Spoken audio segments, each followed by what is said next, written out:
உன் அன்னையான என்னை நீ நம்பு. நீ கற்பனை கூட செய்யாத வகையில் என் உதவி உனக்கு கிடைக்கும். இது சத்தியம். என் பக்தர்களை தேடி தேடி உலகம் முழுவதும் எனது கண்கள் சுற்றி கொண்டே இருக்கிறது. அவர்களை இறுக்கமான நிலைகளிலிருந்து விடுதலை செய்து காப்பாற்றுகிறேன். ஆனால் உன்னிடம் ஒரு குறை இருக்கிறது. அது கடந்த காலத்தில் நீ செய்த உதவிகளை அவர்கள் மறந்துவிட்டதாக மனம் வெதும்பி பேசுவதும் நினைப்பதும் தான் அந்த குறை.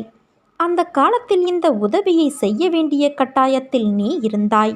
இதை நினைத்து இப்போது புலம்புவதால் உனது புண்ணிய பலன்கள் அழிகின்றன.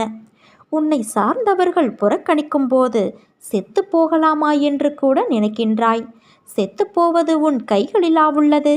நீ எதுவரை இந்த பூமியில் இருக்க வேண்டும் என்று தீர்மானம் செய்வது நான் தானே. என் விருப்பத்திற்கு மாறாக இத்தகைய எண்ணங்கள் உன் மனதிற்குள் நுழையும் போது